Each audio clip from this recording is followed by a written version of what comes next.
welcome to gurukpu.com.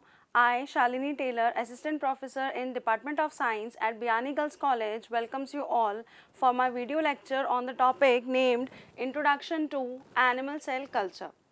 First question is, what is animal cell culture, or simply you can say ACC, or the animal tissue culture, that is ATC, right? So what is animal cell culture? Here the name is animal. So it is very much understood that the animal means an eukaryotic organism. Eukaryotic organism means the organism having a well-developed nucleus along with well-developed membranes and organelles, cell organelles, right? So the eukaryotic organisms whose a kind of cell or any body part which is taken for the purpose of cultivation in laboratory, that is in the in vivo condition, is known as animal cell culture, right?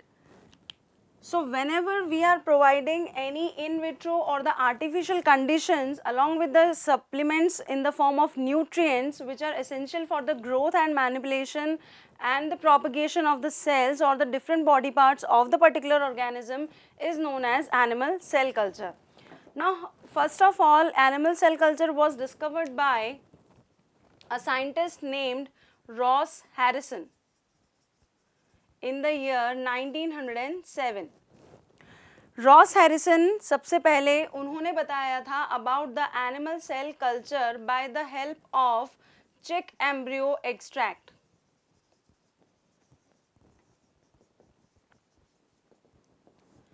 Well, what is chick embryo extract we will discuss in our next video lecture, because it is the basic introductory part of the subject. So let's begin with the next terminologies.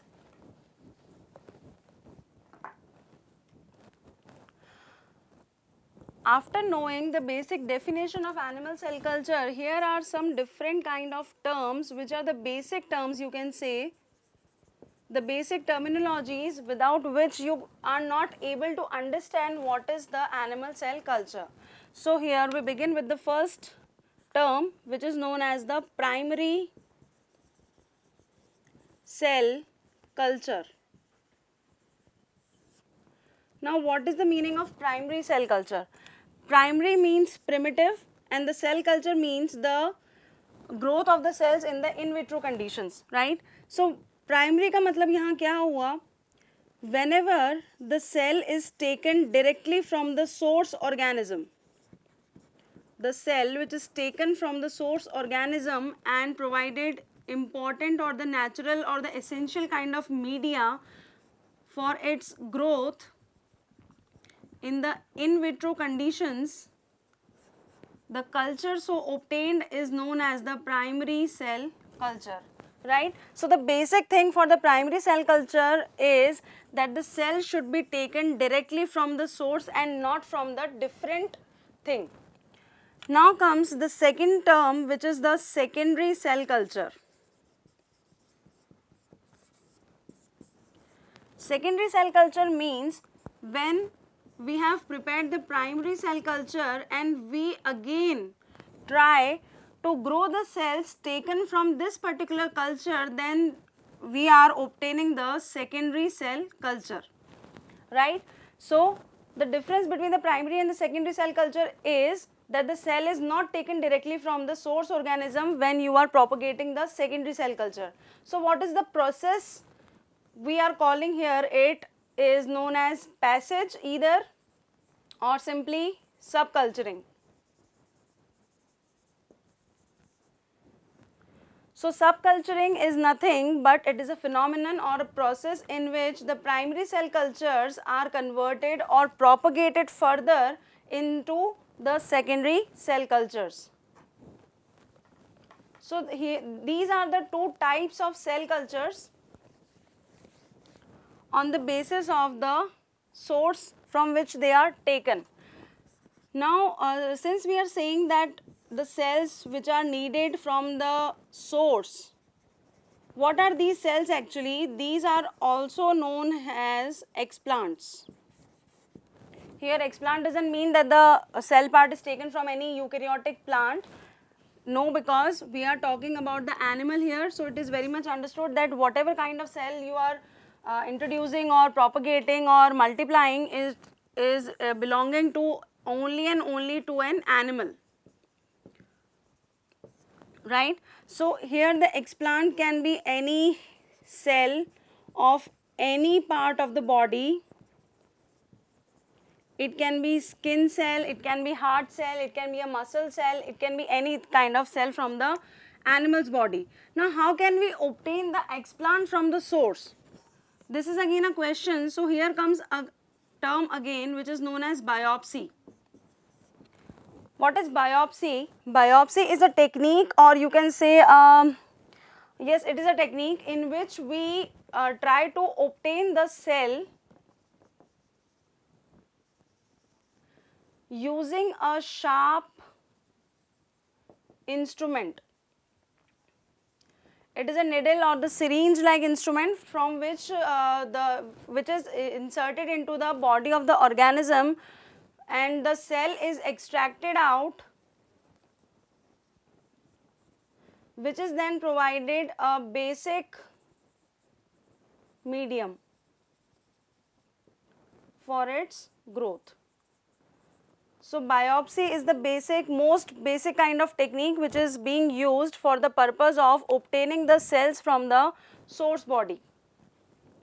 So the source can be any animal, it can be dead animal, or it can be any donor organism, or it can be any living organism also.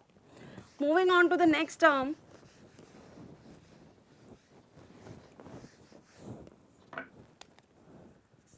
The next term here comes is the media or the medium.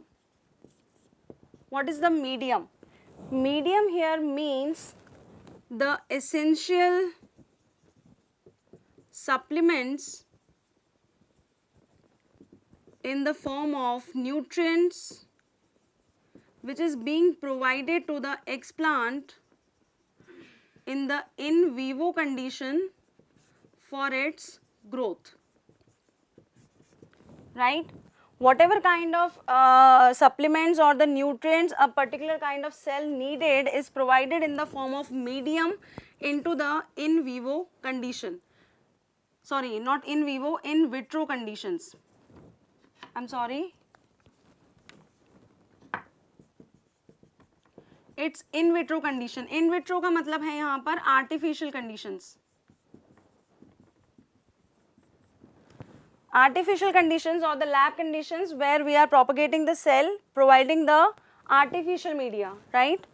So this particular type of medium is having basic characteristics, which is the most primitive need of any medium is the presence of carbon source, right? Carbon source means there should be the presence of carbohydrates.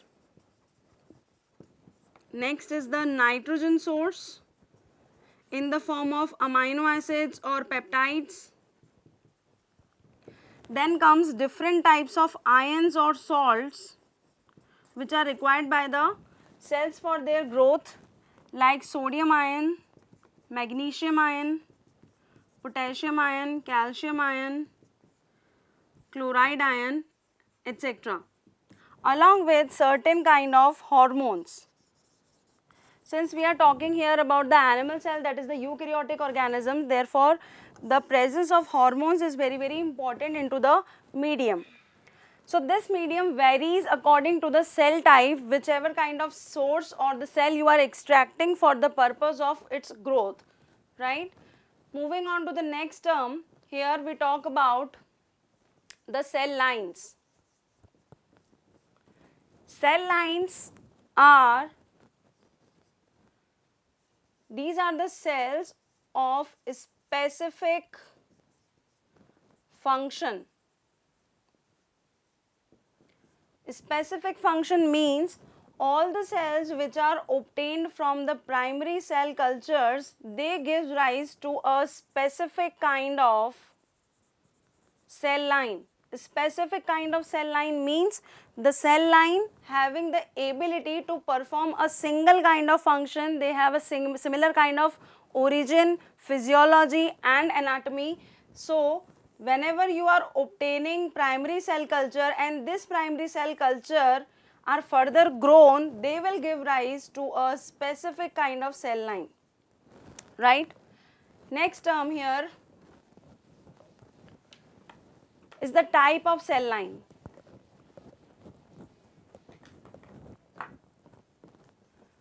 Basically, types of cell lines are basically two in number. First one are the normal cell lines and the second one is continuous or the transformed cell lines. Now, what is the basic difference between these two terms? First is normal cell line. As the name is, these cell lines have the ability to grow up to 80 to 100 generations only. The cells, when provided medium and provided the in vitro environment, it will give rise to 80 to 100 generations of its specific cell line, and after that, that particular cell will start to die. That is, they will undergo senescence. They will undergo senescence. But on the other hand, these cell lines, as the name suggests, continuous, they do not have the ability to undergo senescence. They give rise to unlimited number of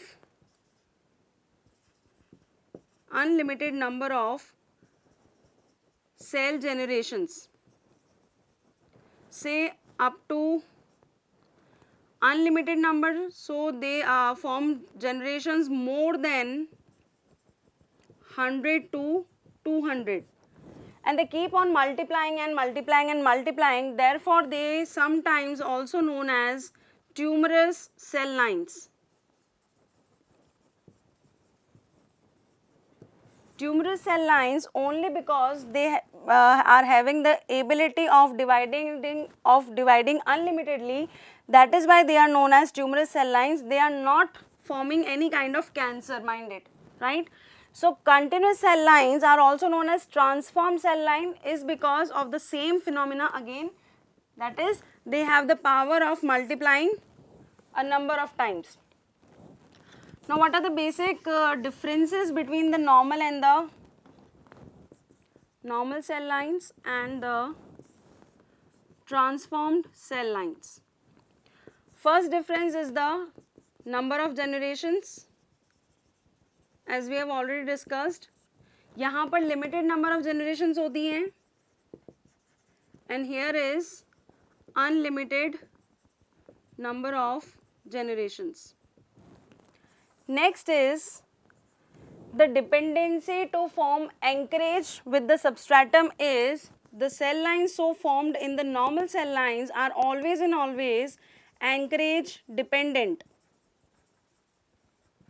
and the cell lines formed in the tumorous cell lines will give rise to non-anchorage dependent cell lines. What is the meaning of anchorage and non-anchorage is whenever the media is provided to the cell for its first growth, that is to form the primary cell culture, they start to form a grip or they start to anchor themselves on the substratum being provided. So this is the phenomena of only the normal cell lines. As soon as the cell line passes on the number of generations, they give rise to the non-anchorage dependent cell lines. Hence, the morphology of the cell also varies according to the dependency of anchoring. Here, the cells of the normal cell line, they form globular structure which is normal, but here the cell form a tumor-like appearance.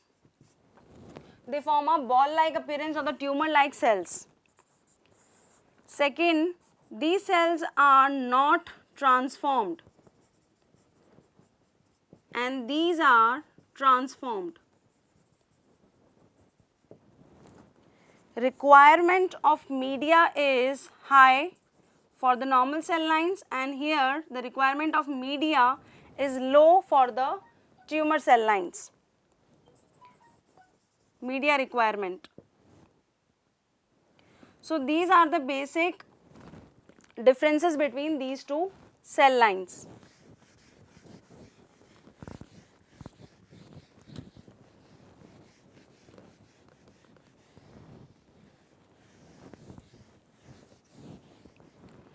Now comes a very important term, which is transfection, and another term, that is transformation. If we talk about genetics or genetic engineering, we find that transformation means uptake of foreign DNA. Uptake of foreign DNA. Whenever we are talking about this particular term in the field of genetic engineering or either microbiology or bacterial genetics, so here it means the uptake of the foreign DNA. But if we talk about the term transformation with respect to animal cell culture, then here the meaning differently is very different. It changes completely. Transformation का मतलब यहाँ पर होता है there is increase in the number of cell divisions. That is, the cell gains the ability to skip the limited number of lifespan and they undergo transformation by growing unlimitedly, right? So here the transformation term is not related to the uptake of foreign DNA. Now what is transfection in regard with animal cell culture is the uptake of foreign DNA. So this is the basic difference between these two terms according to the subject. I hope this video will be very beneficial for you all. Thank you for watching. Please like, subscribe and comment on my video. Thank you.